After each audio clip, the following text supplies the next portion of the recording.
The departure that never was. প্রদর্শনীতে এসেছি। প্রদর্শনী চলছে সলিল চৌধুরীর জীবন এবং কর্মের উপর। কত যে জিনিস তাঁর স্মৃতির উদ্দেশ্যে রয়েছে এখানে, তাঁর স্মৃতি জড়িত, স্মৃতিমণ্ডিত কত জিনিস সেখানে রাখা রয়েছে, দেখে গায়ে কাঁটা দেয়। যেমন এই হারমোনিয়ামটা, ভাবা যায় সলিল চৌধুরী তার বিখ্যাত সমস্ত সুর সৃষ্টি করেছিলেন এই হারমোনিয়ামকে অবলম্বন করে। রয়েছে তার উপহার, তিনি উপহার পেয়েছিলেন ইয়েসুদাসের কাছ থেকে। এই যে গিটারটি, কত সুর এই গিটারে তিনি সৃষ্টি করে গেছেন। রয়েছে তার স্মৃতিমণ্ডিত বিভিন্ন রকম ছবি, কত ছবি যে রয়েছে, কত সুন্দর সুন্দর ছবি, যা আমাদের সেই সময়কার গানের মূর্ছনা মনে করিয়ে দেয়। রয়েছে তার পাওয়া বিভিন্ন পুরস্কার, যেমন এটি হচ্ছে ফিল্ম গোয়াস অ্যাওয়ার্ড, এটা উনি পেয়েছিলেন আনন্দ সিনেমায় সুর দানের জন্য। রয়েছে বাংলাদেশ গভর্নমেন্টের পক্ষ থেকে পস্থিউমাসলি মুক্তিযুদ্ধ সম্মাননা পুরস্কার। রয়েছে BFJ অ্যাওয়ার্ড, যেটা তিনি পেয়েছিলেন মর্জিনা আবদুল্লাহ সিনেমার জন্য। রয়েছে আলাউদ্দিন স্মৃতি পুরস্কার, বিগত পশ্চিমবঙ্গ সরকার দ্বারা তিনি সেটা পেয়েছিলেন। তাছাড়া রয়েছে সঙ্গীত নাটক একাডেমি অ্যাওয়ার্ড, রয়েছে বি.আর. চোপড়া ফিল্মস, তাদের থেকে পাওয়া অ্যাওয়ার্ড। কিন্তু সবথেকে যেটা দেখে গায়ে কাঁটা দিয়েছিল সেটি হচ্ছে ফিল্মফেয়ার অ্যাওয়ার্ড। একটিমাত্র ফিল্মফেয়ার অ্যাওয়ার্ড সলিল চৌধুরী পেয়েছিলেন তার কর্মজীবনে মধুমতি সিনেমায় সুর সৃষ্টির জন্য। সেই ফিল্মফেয়ার অ্যাওয়ার্ডটি দেখে গায়ে সত্যিই খুব কাঁটা দিয়ে উঠেছিল। এত সুন্দরভাবে সমস্ত জিনিসগুলি প্রদর্শনীতে সাজানো ছিল, যা দেখে মুগ্ধ হয়ে যাওয়ার মতোই। এই সেই বিখ্যাত ফিল্মফেয়ার অ্যাওয়ার্ড, রোমাঞ্চ সৃষ্টি করে। কখনো এত সামনে থেকে দেখতে পাবো ভাবিনি।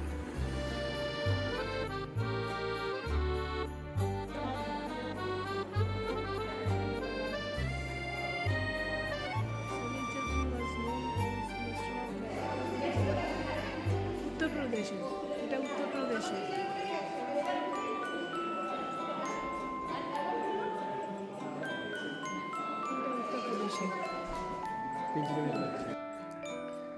আমাদের সববার ছেলেবেলার স্মৃতি বহনকারী গান, ব্যাঙেদের গান, ও কোলা ব্যাং ও সোনা ব্যাং, ও কোলা ব্যাং ও সোনা ব্যাং।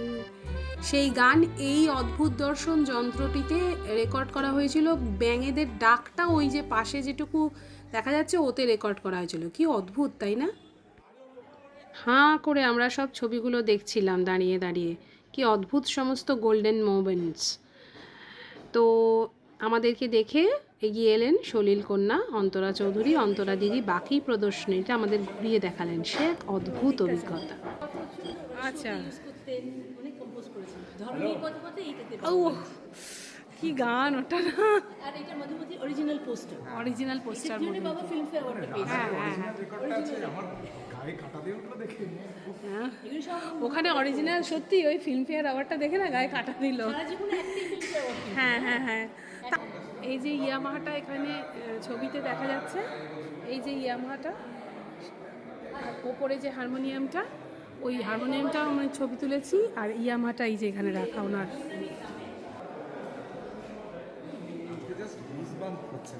রবীন্দ্রনাথের ছবি এঁকেছেন। ওরে এটা বাবা! 43 ডায়েরি মা তুলে রেখেছে। আচ্ছা বাবার চশমা। এটা বাংলা প্রথম বাবার ছবি বাংলা পরিবর্তন। আচ্ছা, এটা কোন 1949 যে সময় গায়ের বধূ বেরিয়েছে। বাবা ঘুম ভাঙার গান, বাংলার গান। এটা ফার্স্ট বই, ভলিউম 3 এটা। আর রিকশাওয়ালা থেকে দবিকা জমিনের গল্পটা নিয়ে বিমল রায় বানালেন। হ্যাঁ হ্যাঁ হ্যাঁ। আর হেমন্ত মুখোপাধ্যায়ের রেকর্ড গায়ের বধূ 1949 হয়েছিল। আর সন্ধ্যা পিসির গহন রাতে, এটা ওই লেখাটা। ওরে বাবা! এটা 71-এ বাবা লিখেছে। 71। আর আমি চলতে চলতে থেমে গেছি।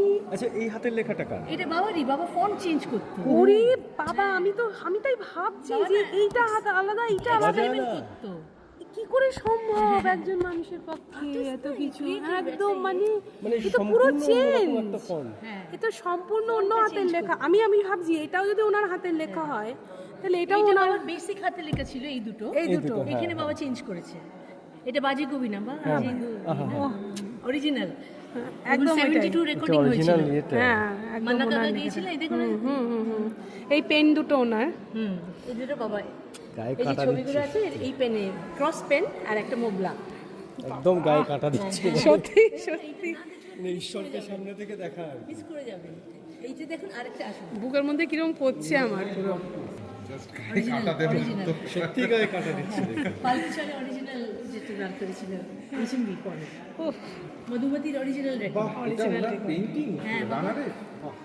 আর এখানে পারাক বলে একটা ছবি, যেটা ও সাজনা গানটা, এই পারাক বলে ছবিতে ছিল, এটা বিমল রায় বাবার গল্প, কিন্তু গল্প আর মিউজিক। আচ্ছা আর এটা জীবন বাবার যে অটোবায়োগ্রাফি, তার একটা চ্যাপ্টার রেখেছি। আচ্ছা এইগুলো না আমি একটু বলবো আপনাকে, যদি ল্যামিনেট করে দেন। হ্যাঁ, ল্যামিনেট করো। মানে পেপার তো হ্যাঁ, নষ্ট হয়ে যায়। আমি সব স্ক্যান করে রেখেছি। আর এই ডায়েরিটা একবার পড়ুন। আচ্ছা, আজ গণশক্তি আজকাল প্রথম পৃষ্ঠায় বেরিয়েছিল। হ্যাঁ সেন্ট্রাল গভর্নমেন্ট এটা বাবা রিজেক্ট করে দিয়েছিল। হ্যাঁ এই যে লিখেছে আজ গণশক্তি এবং আজকাল প্রথম পৃষ্ঠায় বেরিয়েছে, আমি পদ্মশ্রী প্রত্যাখ্যান করেছি, বহু অভিনন্দন পাচ্ছি বহু জায়গা থেকে যে অত্যন্ত সমুচিত কাজ করেছেন। ওহ, আজ দুপুরে পশ্চিমবঙ্গ সরকারের পররাষ্ট্র দপ্তর থেকে ফোন এলো যে কেন্দ্রীয় সরকার আমাকে পদ্মশ্রী উপাধি দিতে মনস্থ করেছে, আমি গ্রহণ করব কিনা। সঙ্গে সঙ্গে উত্তর দিলাম না। আমার উত্তর পেয়ে প্রশ্ন এলো, তাহলে কি ওদের এই কথা জানিয়ে দেব? নিশ্চয়ই এবং অবিলম্বে। আমি এটা অপমান বলে মনে করি। ওহ, পরের দিন, হ্যাঁ তারপরের দিন এটা লিখেছেন। হ্যাঁ তারপরের দিনে এইটা, মানে যে সবাই বললো যে ভালো কাজ করেছেন। হ্যাঁ এটা অপমান। এই সন্ধ্যা মুখার্জিকে পদ্মশ্রী দেওয়ার মতো। দাদা এগুলো দেখে যাও, গায়ে কাটা দেওয়ার মতো বুঝতে পারছি না। আর বিশ্ববিদ্যালয় বাবা, এটা হ্যাঁ এটা আমি ছবি, তুমি হে প্রভু, হ্যাঁ এটা ছবি তুলে রেখেছি। এটা বাবা আমার অটোগ্রাফ দিয়েছিল আমার মনে মানুমা, হ্যাঁ মানুমা অন্তরাকে গানে তুই অন্তরা অটোগ্রাফ নিতে তোর কেন এত তরা, যত সুর সুমধুর যত কিছু ভালো তার অন্তরে তুই হোস অন্তরা। বাবা বাবা এই যে একদম বাবার ল্যান্ডমার্ক। ল্যান্ডমার্ক কবিতা। আর এইটাতে রোকোটা বেরিয়েছিল, এইটা আমরা বলে একটা রেকর্ড বেরিয়েছিল 78-এ, তখন আমার প্রথম গান ও মাগুমা। ও আচ্ছা, আনন্দের রেকর্ড কভার। আর বাবা বাবা ভীষণ স্কেচ করতেন, তো এইগুলো স্কেচ করেছিল। যে উত্তরাধিকার সাথে এই কবিতাটা যে এত সুন্দর, রানার স্কেচ করেছিল। আর এত এইটা সুন্দর আর ডিপার্টমেন্ট চলে যাওয়ার পরে বাবা শক্ট হয়েছিল, টেলিজি লিখেছেন, টেলিজি লিখেছিলেন, সেটা আমরা রেখেছি। এটা আমরা ছাপাবো এবারে বইতে। আচ্ছা আচ্ছা, এগুলো সব আমরা স্ক্যান করে রেখেছি। বইতে দেবেন।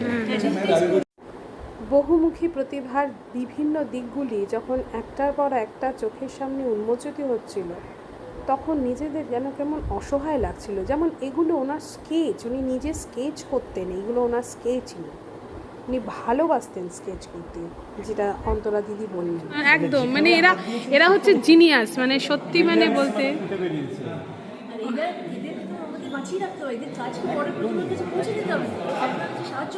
দিদি ওই গানটা একবার করুন না প্লিজ, ওই যে সাড়ে জাহাজ সে আচ্ছা করবেন।